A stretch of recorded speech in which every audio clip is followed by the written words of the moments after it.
todo esporte, com João Vitor Cirilo.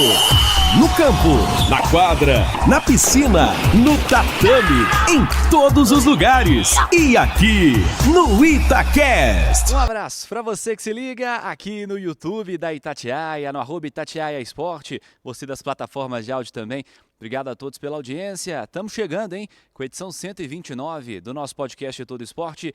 Desejando a você ótimo dia, ótima tarde, ótima noite. Você que nos acompanha em qualquer horário. Para você que está no YouTube, está acompanhando que estamos aqui num belo cenário, no cenário da Arena Minas Tênis Clube, porque nesta sexta-feira tem um grande jogo do voleibol brasileiro. Tem a equipe do Gerdau Minas contra a equipe do Sesc Flamengo.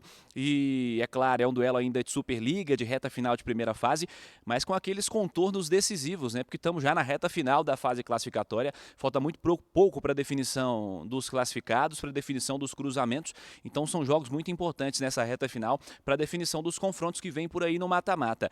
Tanto o Sesc Flamengo quanto a equipe do Gerdau Minas são times que estão bem posicionados, que vão ter vantagem nas quartas de final, e no cruzamento atual são times que podem até se enfrentar numa etapa semifinal de Superliga, caso isso de fato aconteça na sequência da competição, caso seja esse posicionamento e as equipes se qualifiquem a partir da fase quartas de final. Bom, tradicionalmente as equipes visitantes treinam no palco do jogo na véspera do duelo. Na Arena Minas Tênis Clube, acompanhamos o treinamento do Sesc Flamengo. Você que está com a gente no YouTube acompanha imagens também da atividade e podemos conversar com o multicampeão, né? Um dos nomes gigantescos da história do voleibol brasileiro, Bernardo Rezende, Bernardinho, que gentilmente aceitou falar com a Itatiaia, está aqui com a gente no Todo Esporte para falar sobre essa temporada de liderança do Sesc Flamengo, que é o multicampeão nacional, que há certo tempo não conquista a primeira divisão, fazia uma enorme rivalidade com a equipe de Osasco, né? Durante bastante tempo protagonizavam as decisões. Minas e Praia Clube assumiram esse protagonismo nos últimos anos nas principais competições, mas o Sesc Flamengo vem muito forte para essa temporada, com pouquíssimas derrotas. Perdeu para o Minas e perdeu para o Osasco nessa última sequência agora de Superliga. O Minas lá no comecinho embalou 15 vitórias seguidas até perder para o Osasco, enfim. É favorito também, um dos favoritos ao título dessa Superliga. Vamos ouvir a análise do Bernardinho sobre esses vários assuntos aqui no Todo Esporte. Bernardo, primeiro, obrigado pela gentileza em falar com a Itatiaia. Nós que somos uma rádio que gostamos muito de estar presente nesses grandes momentos, né, nos grandes momentos do esporte, dar o espaço ao esporte olímpico, falar com um cara com a representatividade que você tem é muito especial para a gente. Queria que você falasse sobre essa campanha muito especial que o Sesc Flamengo tem feito essa temporada. São só 2 derrotas. Vocês perderam lá no comecinho para o Minas, 15 vitórias seguidas até perder para o Osasco. Como é que tem sido essa temporada? Tudo bem? Uma boa tempo. Primeiro agradecer a você da Itatiaia por toda a força e o apoio que tem dado ao esporte, ao vôlei em especial, por tantos anos, né? Enfim, desde jogador, desde os nossos grandes embates aqui no Minas, a Itatiaia sempre cobrindo, sempre apoiando o esporte. É muito importante a divulgação. Então agradecer a vocês. Realmente tem sido uma boa temporada. Claro que a gente sabe que tem times que têm plantéis maiores, orçamentos maiores, mas a consistência do time tem sido boa. Nós fomos bem também na Copa do Brasil, é um time que precisa se acostumar a decidir. Você pega uma equipe como a do Minas, uma equipe como a de Uberlândia, são equipes que têm plantéis já acostumados a.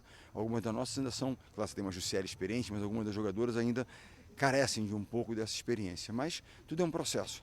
Nós tivemos a chance de manter boa parte da base do ano passado, que nos deu a condição de competir com os principais times do Brasil. Então, tivemos um problema essa semana após a Copa do Brasil de um surto de influenza. 2 das nossas jogadoras não estão aqui, o caso da Gabiru e da Marcele. Algumas se levantaram ontem, fizeram um pequeno treinamento, um curto treinamento ontem para voltar à atividade em função dessa contaminação que se deu na nossa equipe. A gente espera poder, primeiro, fazer uma boa partida.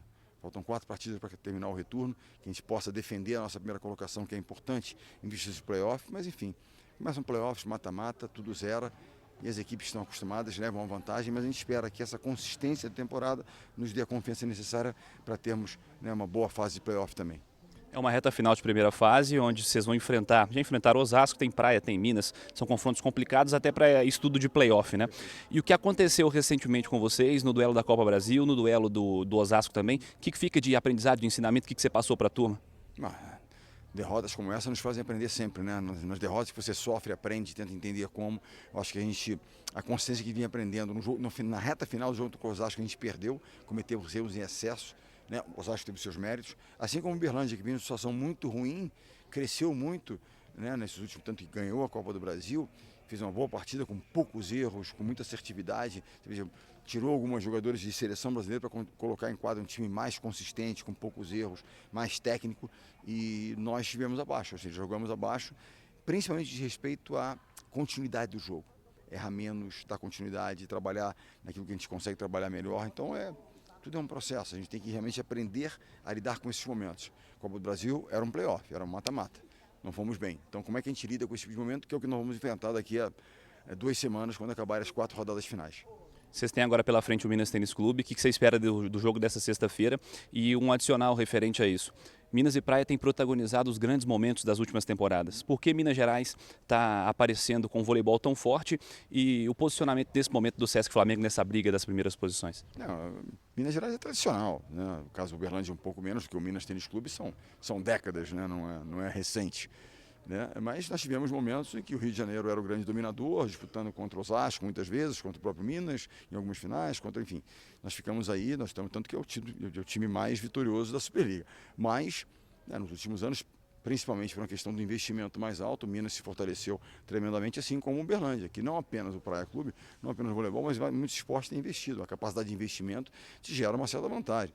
Você tem a capacidade de investir em jogadoras como Thaísa, por aqui passaram as grandes campeãs. Né? Nós fomos campeões com um time, em pouco tempo o Minas trouxe para cá a Gabi, né, que tirou da gente, Natália, a levantadora, me foge uma fada, Macris, enfim, um time espetacular. Nós perdemos 3-2 para elas, mas elas foram favoritas e ganharam o título com todo o mérito. Mas investimento, um bom trabalho que é feito, obviamente, né? Mas antes de tudo investimento.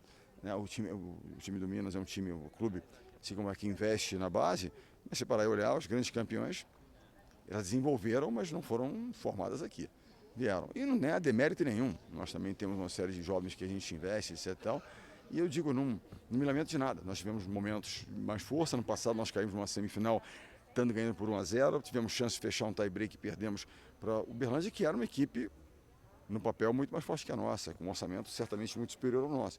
Nós estamos aí tentando fortalecer, tentando buscar apoiadores para que a gente possa competir de igual para igual com essas equipes, mas a gente tudo é trabalhar, fazer o nosso melhor sem se lamentar, fazer o melhor com a condição que a gente tem. E se o veredito na quadra for que a gente não é o melhor, vamos continuar trabalhando, né? Não vamos mais parar e nem desistir.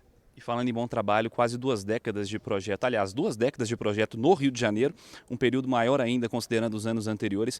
O que faz esse projeto continuar ainda entre os protagonistas do voleibol nacional, com um domínio que teve recente, como você destacou, mas voltando, retomando essa temporada, qual o status do momento desse projeto tão vitorioso do Rio de Janeiro?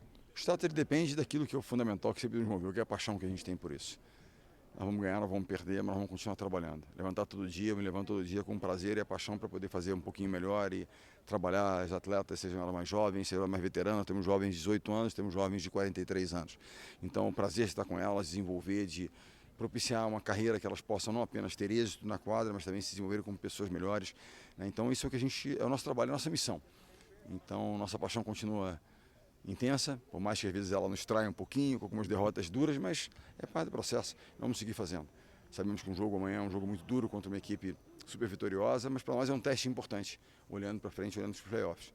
Né? E agora é seguir fazendo e tentar de alguma maneira, quem sabe no próximo ano, um pouquinho mais. Tem sido difícil, pelo que eu tenho visto, e muito mercado, é uma coisa que me preocupa, cada vez o mercado se movimenta mais prematuramente.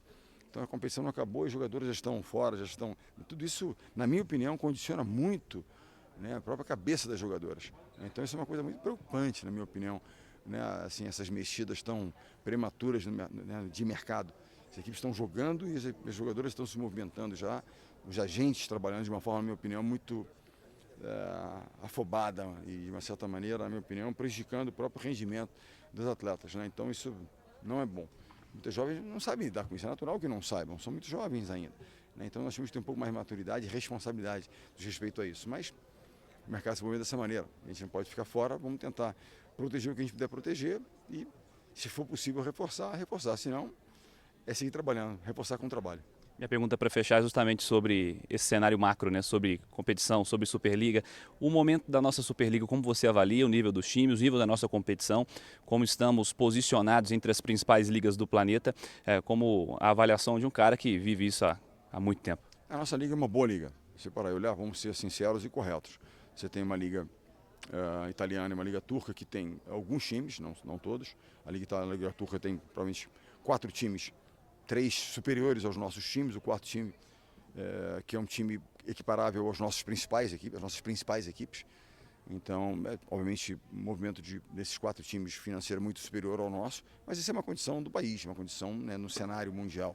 Né? A Itália é muito tradicional, tem uma Superliga, uma liga muito forte também, e a Rússia que está um pouco afastada, mas tem uma liga interna que está, né, obviamente e justamente fora do cenário nesse momento em função da guerra, mas que também tem, né, uma capacidade de investimento muito alta. Fora essas 2 ligas, o Brasil não é apenas a principal liga, como muitos dos nossos times poderiam fazer muito bem nessas ligas também, né, não, de forma alguma fariam figuras ruins, fora do Minas, do Praia, seriam equipes que chegariam ali entre as primeiras, ou não tem a força de alguns times, mas chegariam bem. Mas eu acho que em termos de popularidade, em termos de audiência, a Superliga como um todo, a Superliga feminina em especial, né, acho que ela tem um valor, um poder, uma penetração incrível. Eu vejo isso no nível de audiência, no nível de né, seguidores, fãs, enfim, envolvendo a nossa Superliga é enorme. Eu acho que é algo que, na minha opinião, suplanta, né, essas outras ligas que têm, às vezes, um poderio econômico maior. Mas por popularidade, dificilmente, você veja, jogamos um jogo no Maracanãzinho com 8 mil pessoas, né, vemos as arenas cheias sempre, e onde a gente vai jogar, e as meninas de todos os times vão jogar as arenas cheias, vamos jogar em Blumenau, uma arena lotada também. Né, então acho que isso demonstra a força da nossa Superliga e muitas jovens sendo reveladas aqui. Claro, a questão econômica faz diferença, os jogadores buscam isso, uma segurança, eventualmente tem que sair e tem que buscar essa segurança financeira para o futuro. Né? A carreira de um atleta é curta e você tem que viver por muito mais anos do que apenas aquele período em que você, né, desempenha a sua função como atleta. Mas eu diria assim, acho que é uma belíssima liga, espero que continue a ser forte, continue a revelar grandes nomes, que a gente possa continuar, enfim, a fazer e viver da nossa paixão. Bernardinho, muito obrigado, seja sempre bem-vindo a Belo Horizonte, seja bem-vindo a Itatiaia também. Obrigado a vocês da Itatiaia, poxa, sucesso sempre, obrigado aí por esse carinho, por essa cobertura permanente que vocês nos trazem. Grande abraço, valeu. Maravilha, tá aí o Bernardo Rezende, Bernardinho com a gente aqui no Todo Esporte. Bom, você que está aqui no YouTube, obrigado pela audiência, deixa o like, deixa aquela curtida, vamos acompanhar e repercutir também o que for esse duelo entre Gerdau Minas e CSC Flamengo na programação da Itatiaia, nos nossos programas, no Rádio Esportes, enfim, acompanhe na Rádio de Minas. E agradecendo a você que esteve conosco, semana que vem tem mais Todo Esporte. Siga participando no YouTube, @Itatiaia Esporte, tem a playlist do Todo Esporte, você acompanha todas as edições e nas plataformas de áudio, Spotify, Deezer, Google Podcasts, todas as 129 edições do nosso podcast. Semana que vem tem mais Todo Esporte. Abraço, turma!